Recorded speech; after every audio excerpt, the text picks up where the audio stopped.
My name's Belinda Collins, and it's a great privilege to be your host here this evening. And in a moment, I'll have the pleasure of introducing our very special guest. But I'd like to begin by paying, on behalf of the Camberwell Hockey Club, my respects to the Wurundjeri people of the Kulin Nation, the traditional custodians of the land where we're meeting and yarning this evening, acknowledging that sovereignty to this land has never been ceded. It was and always will be Aboriginal land.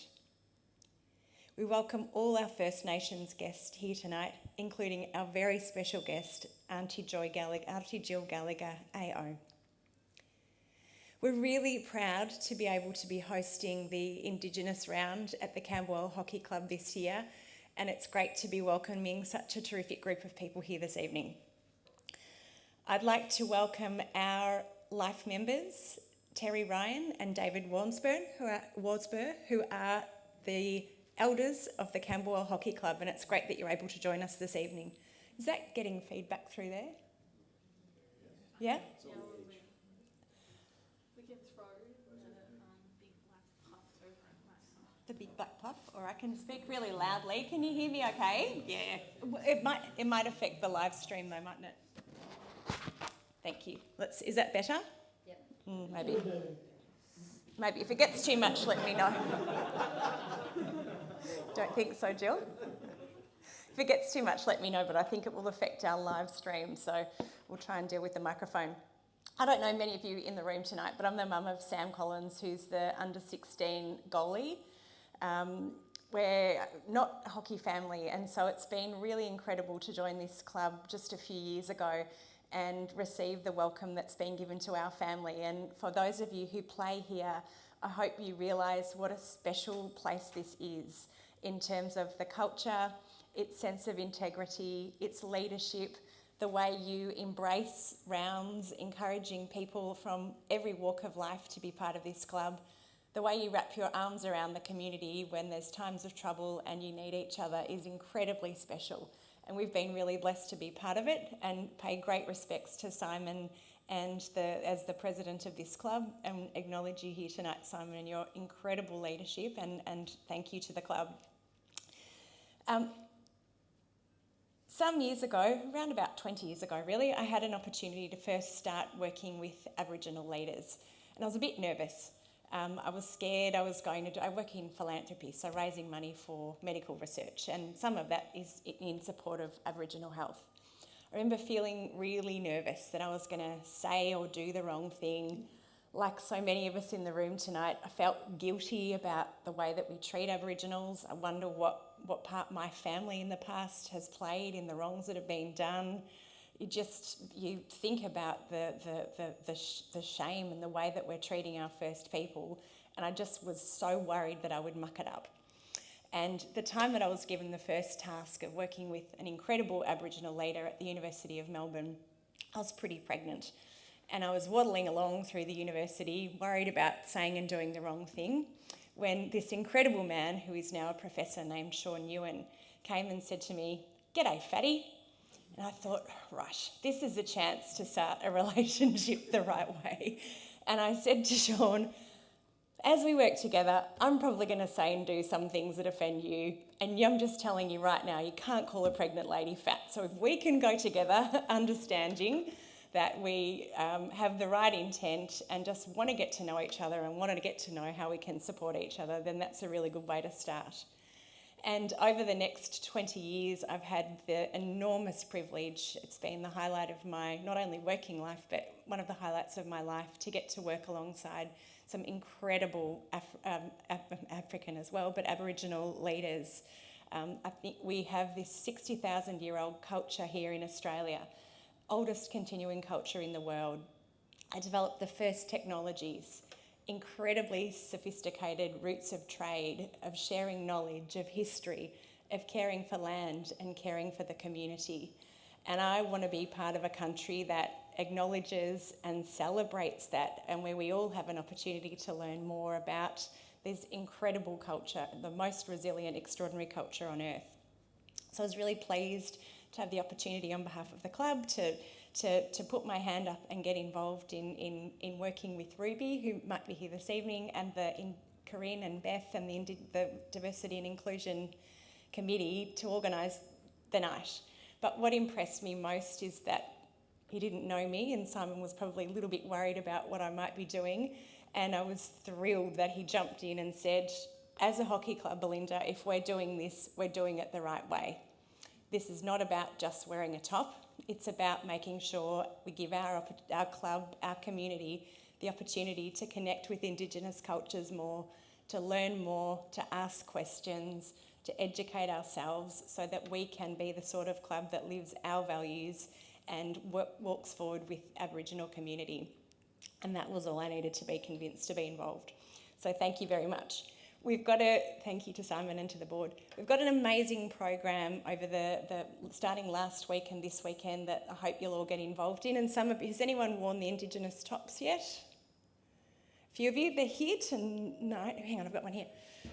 But we've had these incredible tops produced that you'll see here with our sponsor, Body on the back. And they are there's an incredible program that John Uncles, I think, is leading of washing them to make sure as many people wear them and get them back to the games as possible over the weekend, which is just terrific. And for those of you who can come along on Sunday from 2 p.m, we have a welcome to country with one of our incredible Wurundjeri elders and a smoking ceremony. And these tops are designed by BJ O'Toole, a artist from down Geelong Way, so we're really pleased that he's done that. It's great. You might know too that the board has put out a statement on the Uluru Statement, which is really terrific to see as well.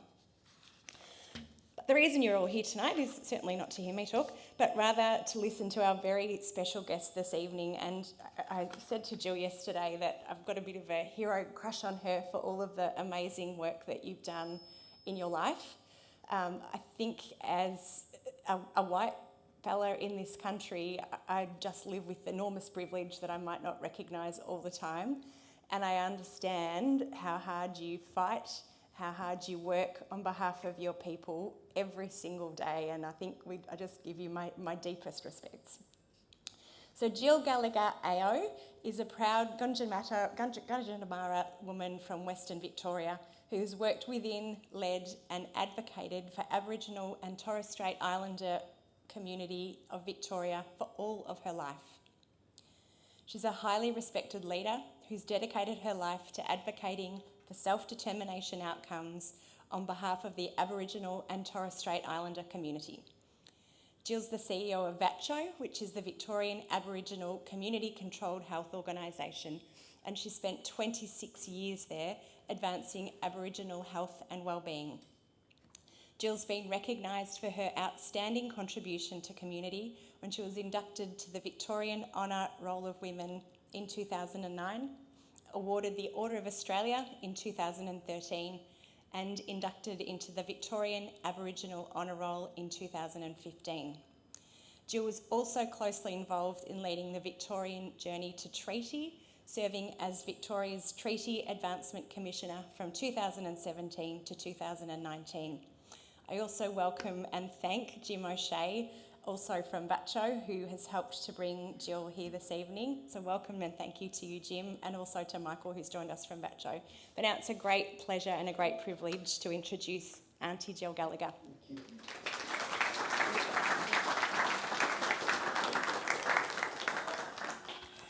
Thank you, Belinda. Now, I tend to get I might move this away, it might help. No? Is that better? Yes. Yeah, I think that's a bit better, all right? Okay. I tend to get a little bit passionate when I present. So last night when I was here, I didn't have a mic and I didn't need it. So if I come across like I'm yelling at you, I'm not, please. And Simon, that's not going to do it, brother. That's not going to fit me. I know what you said before, all good. Okay, well, hello everyone. I also wish to acknowledge that I am on Aboriginal lands, and I also wish to acknowledge our elders past and present. I'm a very proud Gunditjmara woman from Western Victoria. I am Aboriginal because I have blood ties and cultural ties. I'm Aboriginal because I have lived experience. I'm Aboriginal because I'm accepted by my community, and yet I don't look Aboriginal. I'm one of 11 children, and we're all shades, by the way. From me up, we have the same mum and dad, and my dad was Irish, my mother is a Gunditjmara elder. My mum is still alive today. My son, one of my sons, who is 32, I think he is, his father is a Yorta or a Wiradjuri man. Jesse, his name is, and Jesse looks Aboriginal. And so when I talk about me having lived experience as an Aboriginal person, I can go undercover. I don't have to declare my Aboriginality. But a lot of Aboriginal people can't do that. My mum cannot take her black skin off. My son cannot take his black skin off. I can. So I wanted to make that point so you understand when people who look like me and say they're Aboriginal, what that means. I'm also the former Treaty Advancement Commissioner, as I was introduced. The first ever in the country to have a Treaty Commissioner. First ever in the country for a government to actually take treaty serious, and I'll talk a little bit more about that later on. I'd like to thank the hockey club, the Camberwell Hockey Club, for having me here for the second time with this little chat.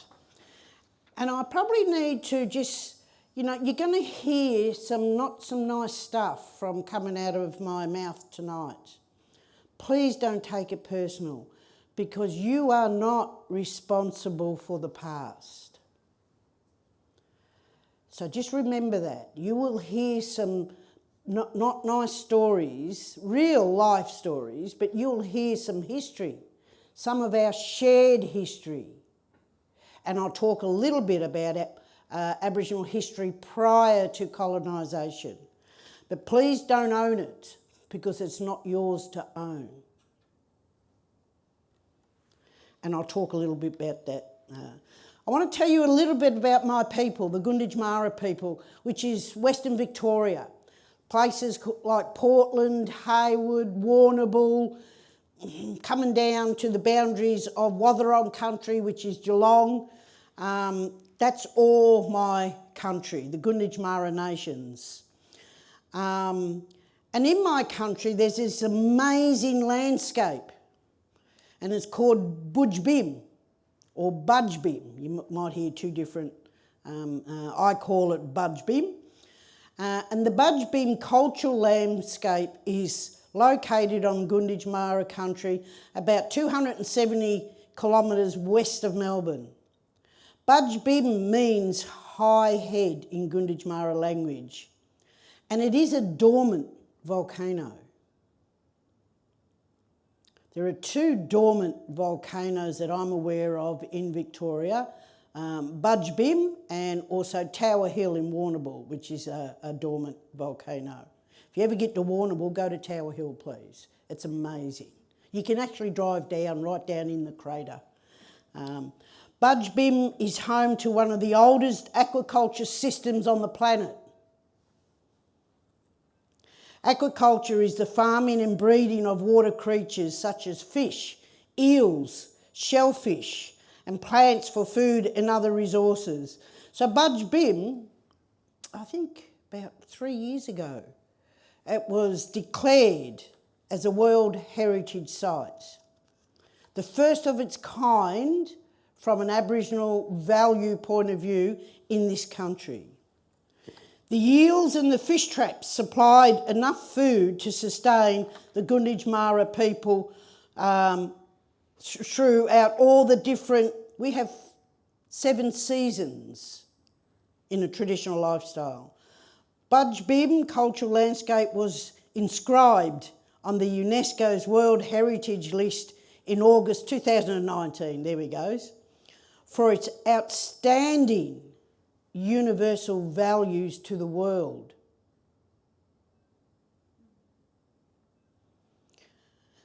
My mother, Frances Gallagher, is an elder from the Gunditjmara clans. Now, I'm not here to try and give you a history lesson, and I'm not here, and I'm not sure how many of you are fully aware of our shared history in this country. But I'll touch on some of it because it's really important to understand that history, because history is at the heart of why we need a voice to Parliament, which I'm going to get to in a bit. Frances, my mum Frances that is, Frances Gallagher did not witness Budge Bim erupting. So she didn't see the volcanoes erupt. They became extinct about 35,000 years ago. She did not walk with the megafauna that existed in this country. They became extinct about 35 years ago. But she did witness the brutal impacts of colonisation. And she felt the weight of hate. My mother raised a family when it was not safe to be black in this country. And she still bears the scars of those times on her soul. Like many Aboriginal people, my mother had to move around Victoria had to move around Victoria a lot just to gain employment. Back when my mother was a young woman, and many other Aboriginal people, the only source of employment that they could get was seasonal picking. Because that meant a lot of moving around. You couldn't live in a house. We lived in tents. And the seasonal picking sustained Aboriginal families back then. But as a result of that moving around, and don't believe in the old myth that Aboriginal people just aimlessly roamed around the continent and were very nomadic. We were not, okay? They're old myths, so don't believe them. But when colonisation happened, and of course all the destruction that happened that came with it, but as a result of that moving around and following the seasons, whether you pick potatoes or whether you go up to Mildura and pick fruit and all that, that meant a lot of Aboriginal children my age. I went to 19 different primary schools. 19. My last primary school was George Street Primary School in Fitzroy.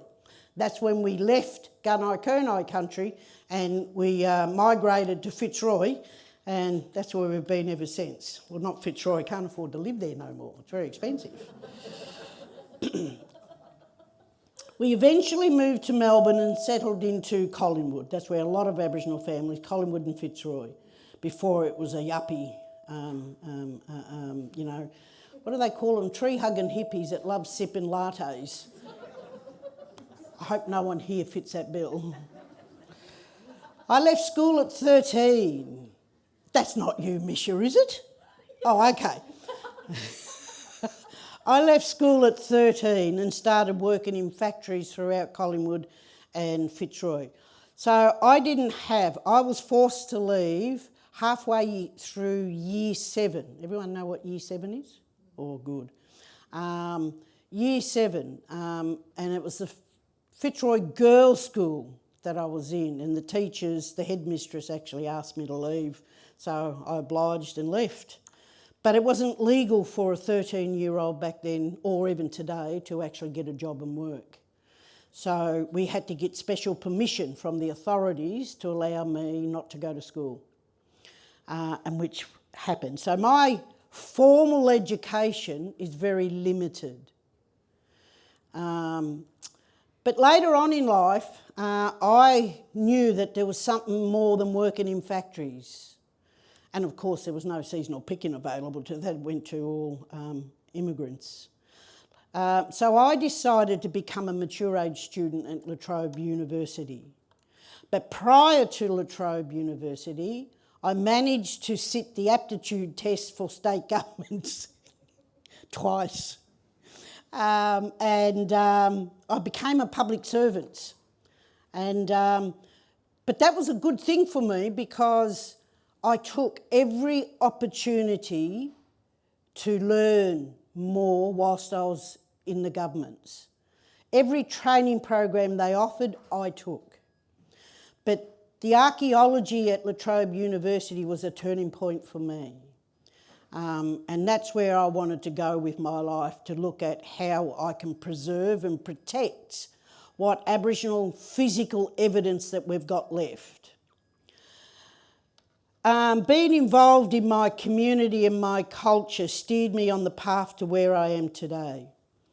So, back in 2015, the state government called a statewide meeting for Aboriginal people right across Victoria to come to Melbourne and have a chat with the bureaucrats. And one of the questions that they asked Aboriginal people that went to that meeting was, what does self-determination mean to you as Aboriginal people?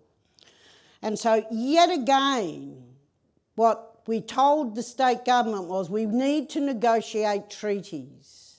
Okay, that's not a new ask. For many, many generations, Aboriginal leaders of the past who are no longer with us have fought for recognition. They fought to be seen as human beings. William Cooper, I don't know how many of you know about William Cooper? Many? No, that's very sad. William Cooper was an Aboriginal man who lived on a mission just near Hillsville called Corranderk. And William Cooper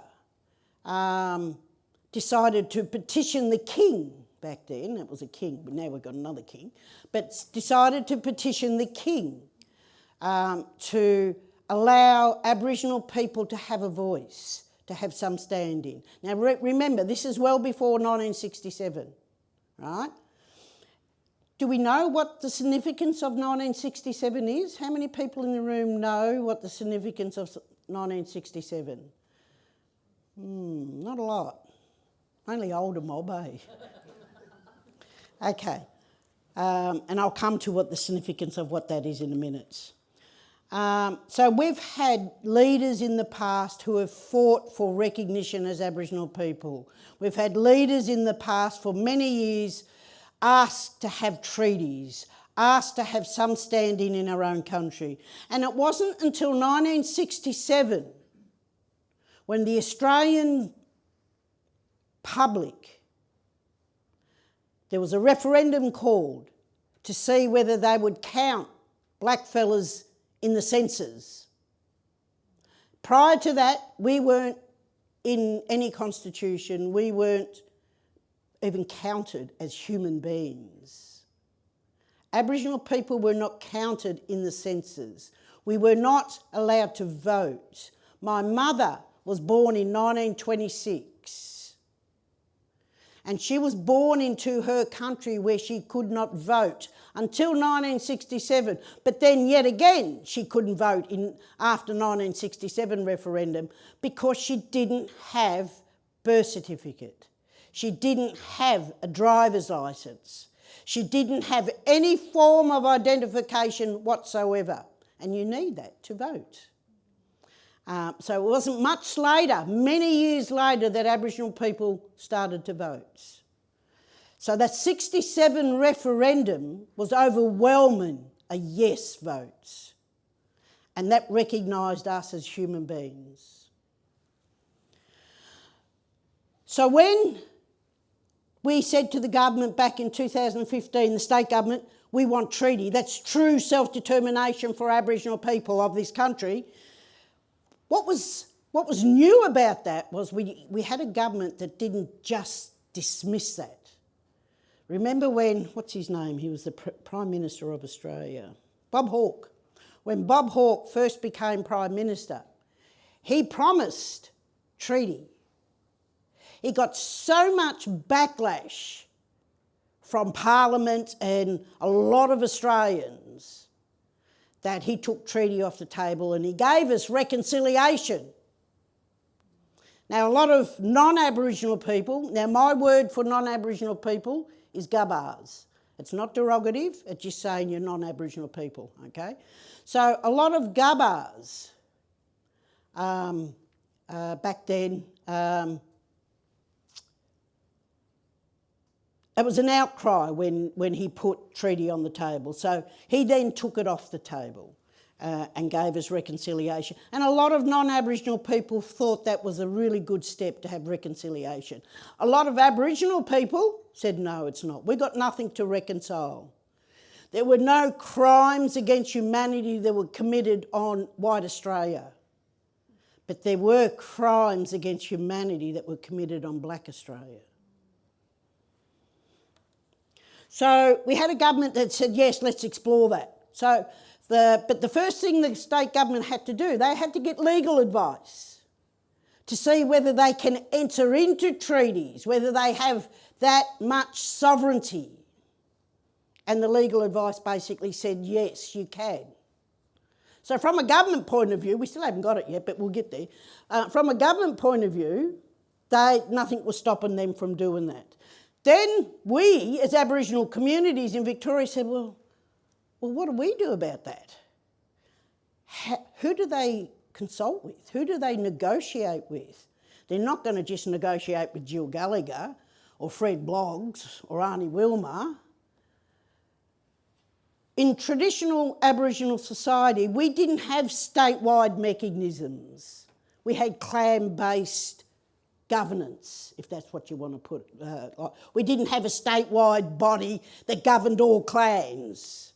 So it's a foreign way for us to do business, but we know we have to do business that way because we're in a modern world.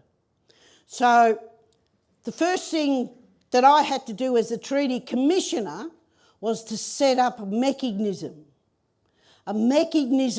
that the state government can talk to, which I did, which is the First Peoples Assembly of Victoria. They're fully elected by Aboriginal people that live in Victoria. We've had 2 elections so far and we're nearly there at treaties. And believe me, your property or your business or anything you own is not under threat. I just need to say that.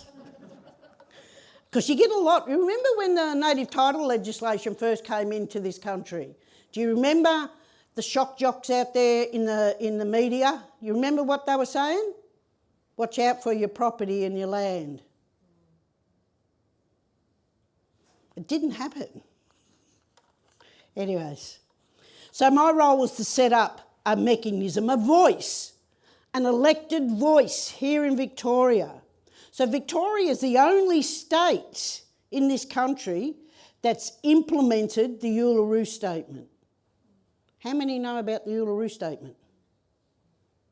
Good. Those who don't, please Google it.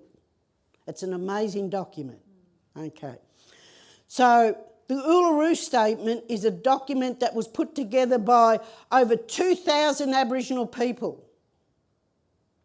And we had meetings in every state, more than one meeting in every state over a number of years. And at the end of every state and territory meeting, we met at Uluru. And we had some walkouts at Uluru too, by the way, but that's another story. But what we did was we crafted the Uluru Statement, and it asked for 3 things. It asked for a voice enshrined in the Constitution. It asked for treaty making, and it asked for truth telling.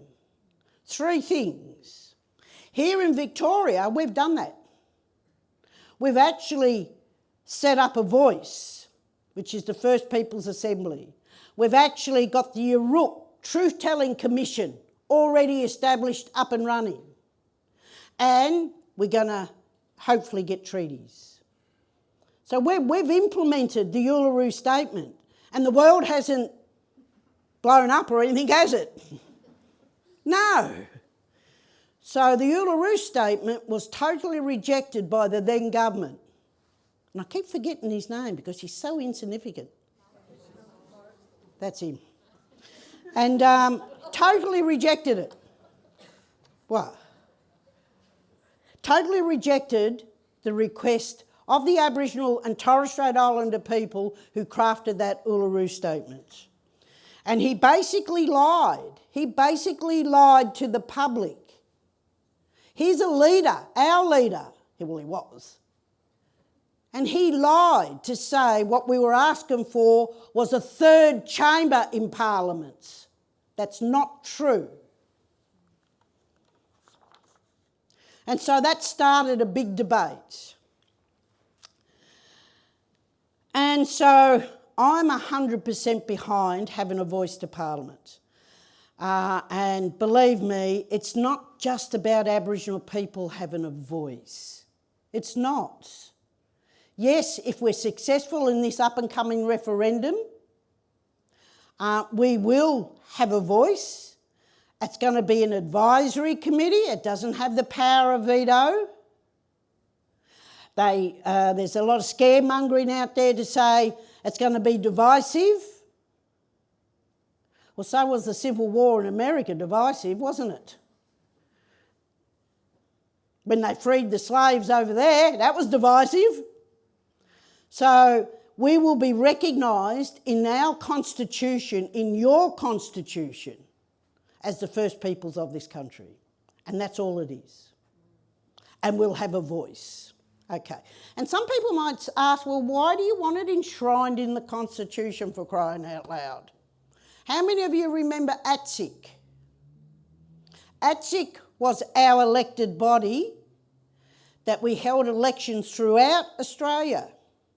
Every Aboriginal person could vote and could run in those elections. And John Howard, I'll never forget his name, John Howard, but when John Howard was the Prime Minister, he decided to review ATSIC, and with the understanding that he was going to make it better and it was going to run smoother and it's going to do this. But he abolished it. He abolished the only voice we had in this country simply because he could.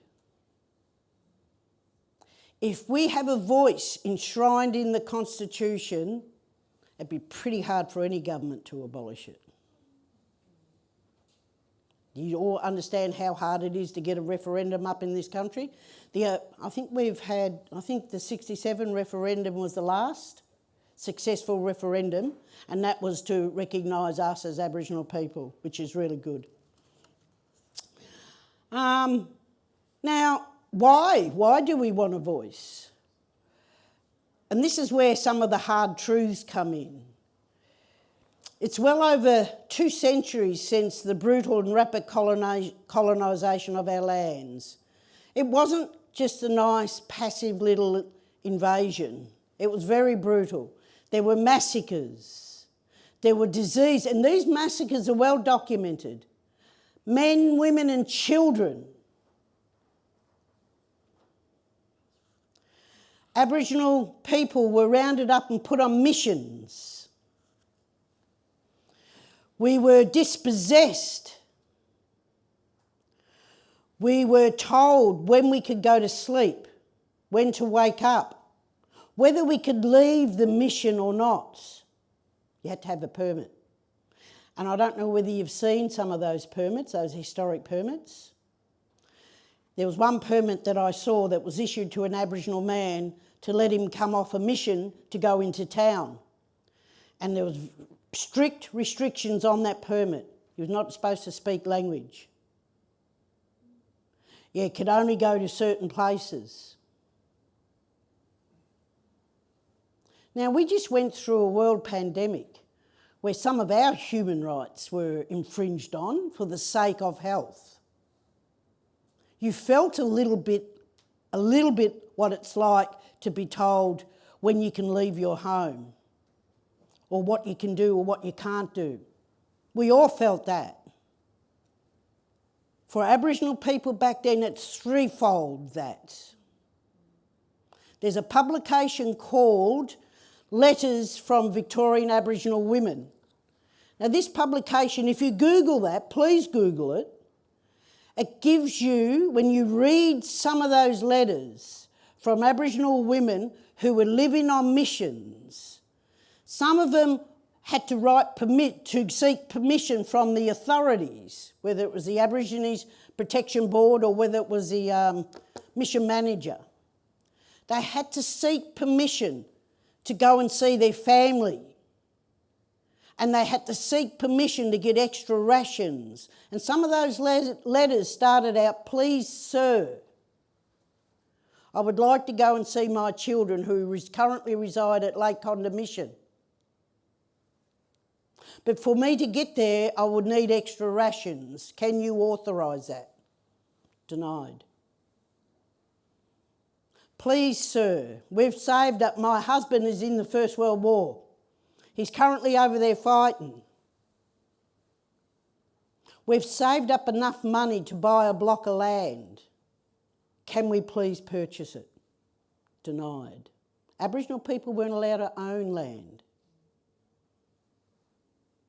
How many people learnt that at school? How many knew that history? How many of you know that history?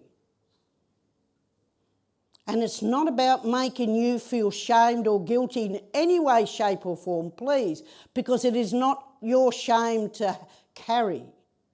But you've got to stop being bystanders. You've got to help us make change. That's what you've got to do. You have the power to do that. Here in Victoria, we're less than 2% of the population. Our vote don't count, but your vote does.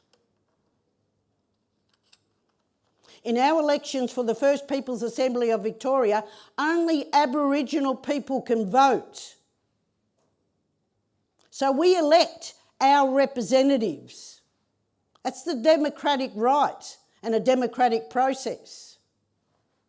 If we get this voice to Parliament in the Constitution, that's what will happen. We will elect our own voice.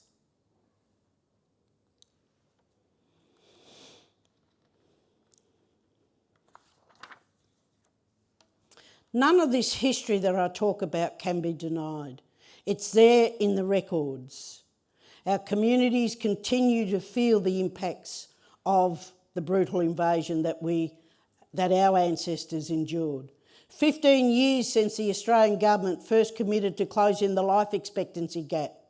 We are still failing to meet that life expectancy by 2031. There is a life expectancy gap between Aboriginal and non-Aboriginal people. More Aboriginal children in out-of-home care. Victoria, your own state, has the highest rates of Indigenous kids in out-of-home care on the planet. No other jurisdiction in the world has the same rates that we have in Victoria of Indigenous kids in out-of-home care. You beat the world. We've got to stop that. We've got to stop our kids going into care. They're your kids too. It takes a community to raise a child. That's what we believe in our culture. It's not just mum and dad. It's the aunties, the uncles, and it's the rest of the clan.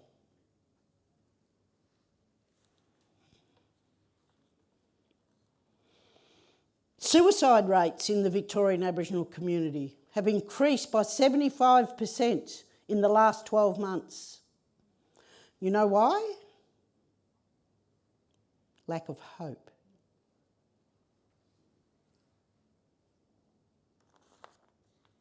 Deaths in custody still continue to grow. 32 years ago, we had a royal commission into the Aboriginal deaths in custody right across this continent. No government implemented none of the recommendations. If we had a voice, even though they don't have the power of veto, they can shame the Australian government on an international platform. I'm going to Rwanda on Saturday. Over there, they have museums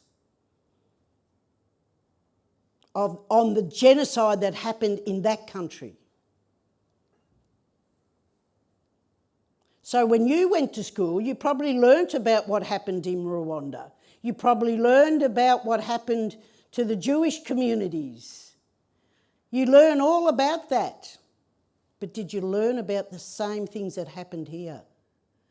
On an international platform, Australia, we sweep our dark history under the carpet. But we've got to deal with it. We've got to acknowledge it, so we can all move on as one. And the other thing that's really, really important that a voice could change, when you look around Camberwell or whatever suburb you live in, is there anything there that says to you visually that there was once or still is an ancient culture in these suburbs? When you go to Tullamarine Airport, do you see anything that says there's a rich ancient culture that still exists here in this country? When you go to Auckland, if you ever get to go to Auckland, New Zealand, it's amazing. The Māori culture just slaps you right in the face. When you go to Vancouver, the airport, the Indigenous, the First Peoples culture hit you in the face. They're proud of it. All their citizens are proud of their ancient histories, but not Australia. A voice can change that. You can own your culture. Our culture is your culture. Don't you realise that? It is your culture. And you can own that and be proud of it. My mum is 97, she's still alive. She's hoping to see another successful referendum. And I hope she gets there. A voice, if we were successful at this referendum, it will give my mum, my sons and my granddaughters, and the list goes on, real standing in our own country. And I believe if you support a yes vote, you can get us over the line. So I'm happy to take any questions, but I think I might leave it at that.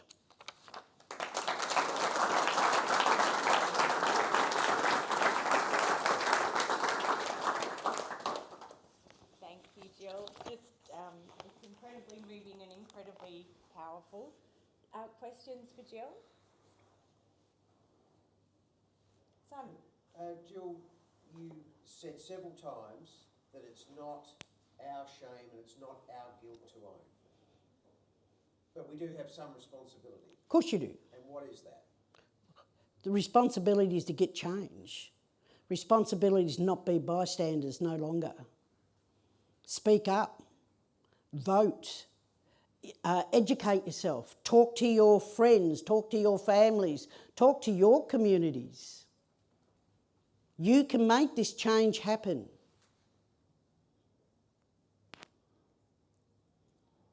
I won't bite. You can ask some questions. I promise I won't hurt you. Where do you see the voice fitting in with the NIAA? Can I ask what's your interpretation of NIAA? The National Indigenous Australia Authority? Yeah, that's... Which, as I understand it, is charged with trying to achieve much of what you're seeking to develop from the voice. The NIAA is a government department, basically, and they administer a certain amount of funding, which currently is being reviewed. Don't know the results of that review. Haven't really achieved much in the last whatever years it has been since they've been there. I think very little of the NIAA. And the trouble is, no matter what the mechanism is, there's no one there watching, no independent body watching and monitoring and trying to hold this government or any government accountable for better outcomes. That's what that's what's missing. We can fund whether it's Aboriginal Health Services, Aboriginal Child Protection Service, and funding comes out. I'm not saying we got all the funding, but you know what I'm saying. But unless we have an independent watchdog, nothing is going to change. We have at the Commonwealth level the Productivity Commission, who's supposed to be that watchdog. In all its time it existed, it's only ever dealt with 2 Aboriginal issues. So we need that independent watchdog, and to me the Voice is it.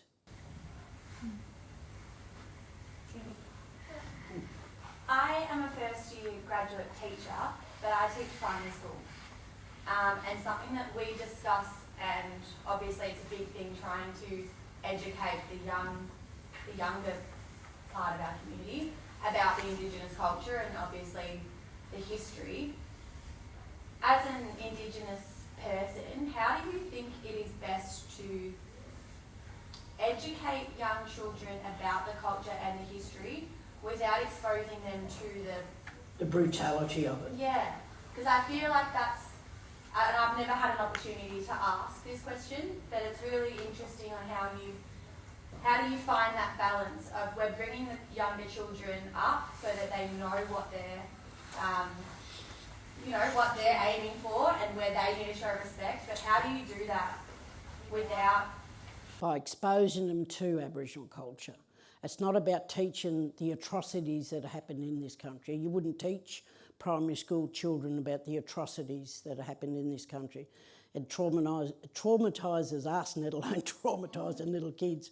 But it's about exposing them to Aboriginal culture so they value it.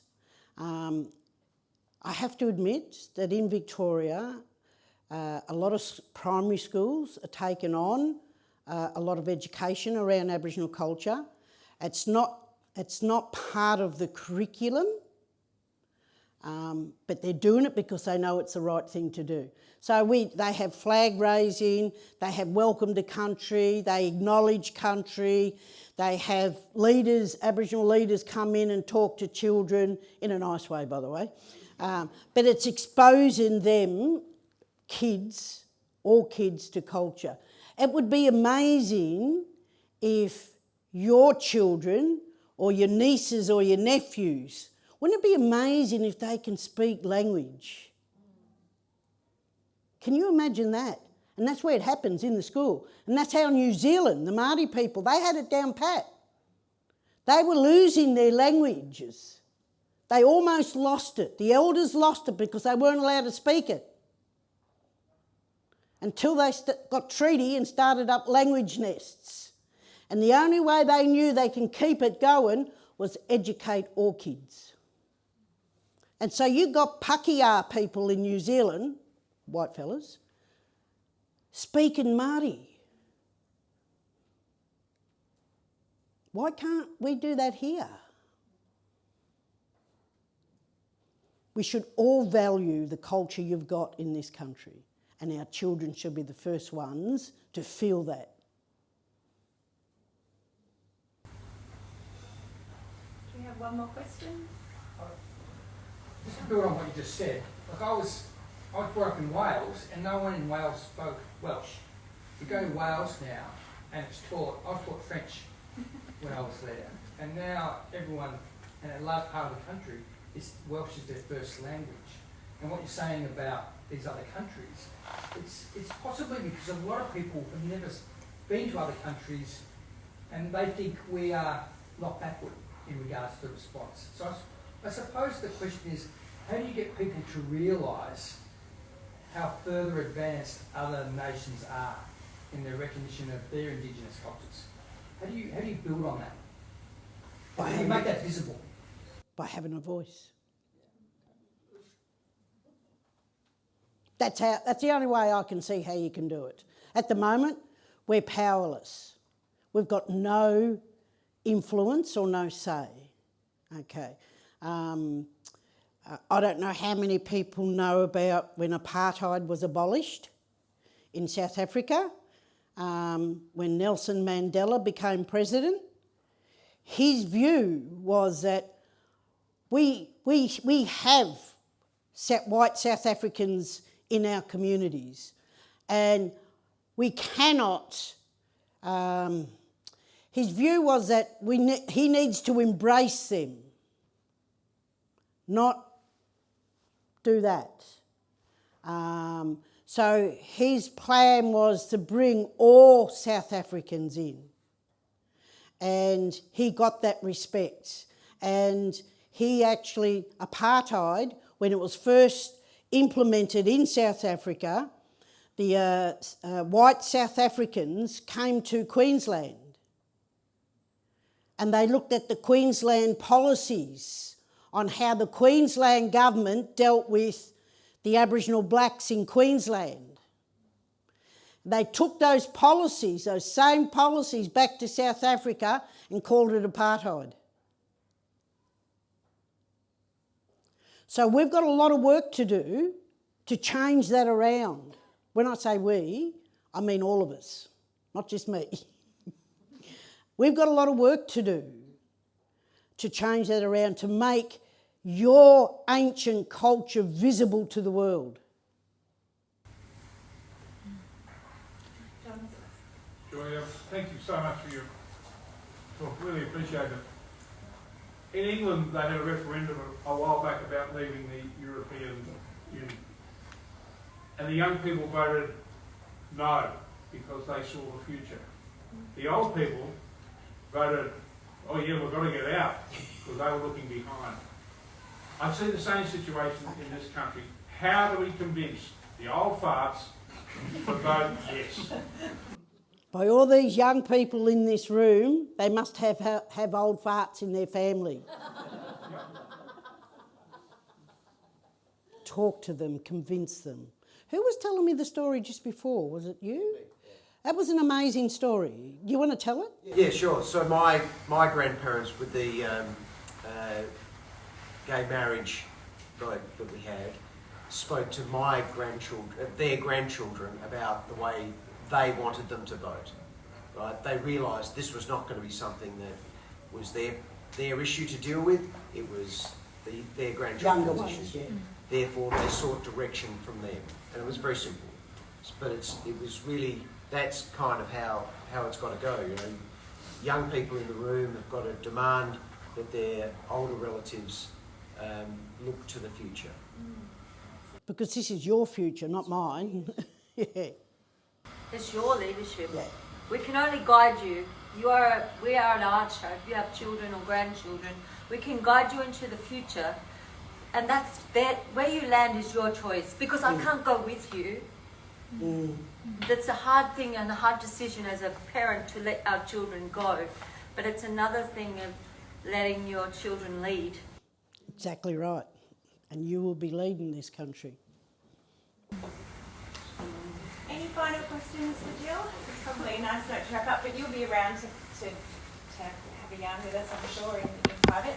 But in closing, I'll hand across to Simon in a moment, but in closing, I'm just going to extend that. Do I need that?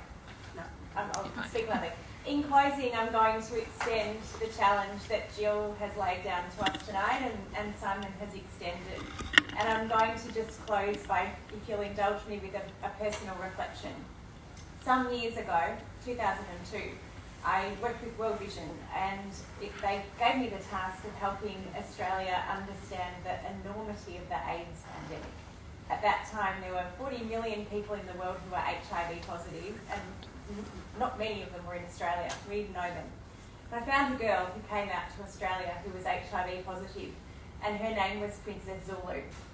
And when she got here, she said, every time I travel, I get to meet people who are okay with HIV. I come and speak at World AIDS Day, I'm at a particular event. Generally, they're people who are sympathetic.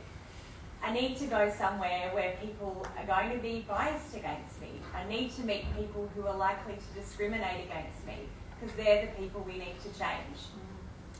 As luck would have it, my racist old grandma was celebrating her very birthday that day. And I rang my mum and said, "Mum, I'm bringing a visitor to Nana's birthday." She said, "Oh God, Belinda, please." And so we got there, and I could see my extended family bracing themselves for Nana's reaction, and perhaps a little bit their own, because at that time, people still thought you might catch HIV from cutlery. Not many of us had met someone who was HIV positive. We don't have black people in my family. It was all very new for them. And when she arrived, Princess walked up to my Nana and gave her a big hug and said, "Nana!" We went off to do some media interviews that day, and they all sat around by the pool listening and cheering her on.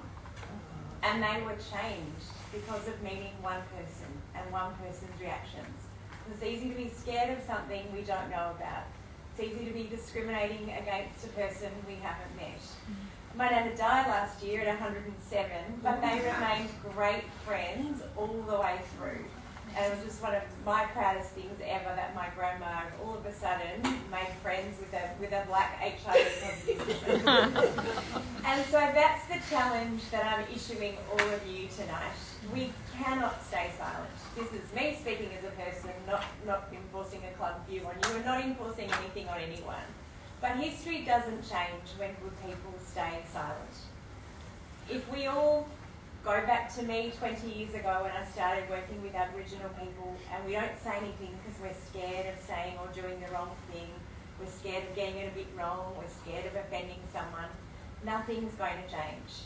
It's up to the amazing young people in this room and those of us who believe that Jill and her people, our first people of our country, should have a voice, not just to get out there and vote, but also just talk to people about why it's important. We don't have anything to lose. We're not going to lose our house, we're not going to lose anything. So really I encourage you all, if you've enjoyed listening to Jill tonight, to just think about the role that you might play.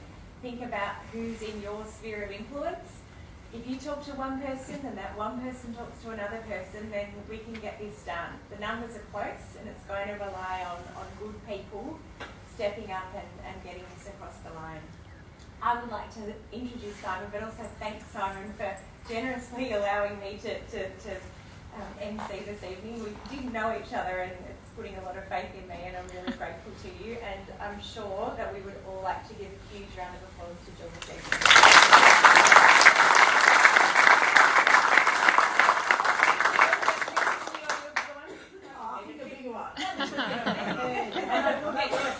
We'll get you. Maybe a t-shirt.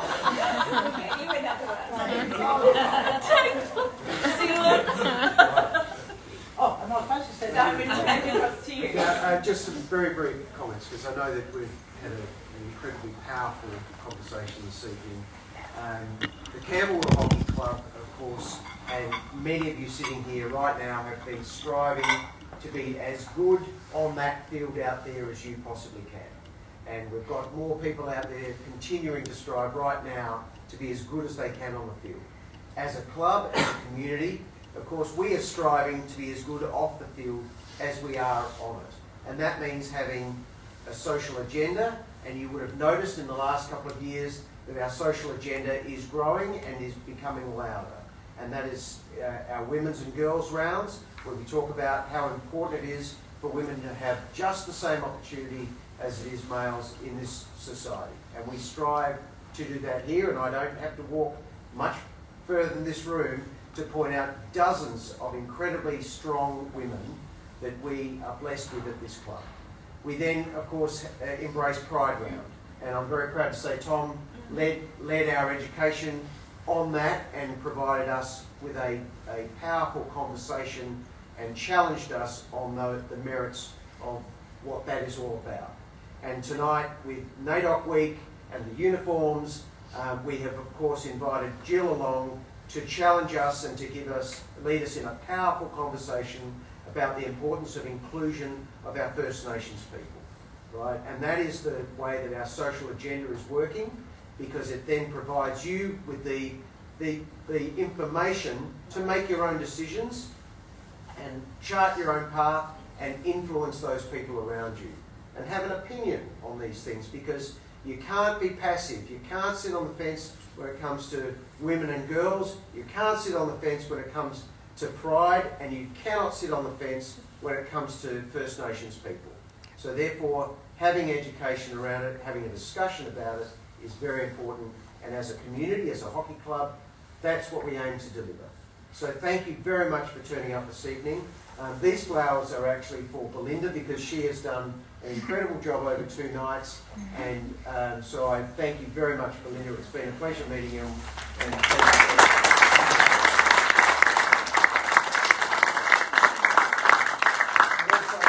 Finally, a huge thank you again, and a round of applause for Aunty Jill.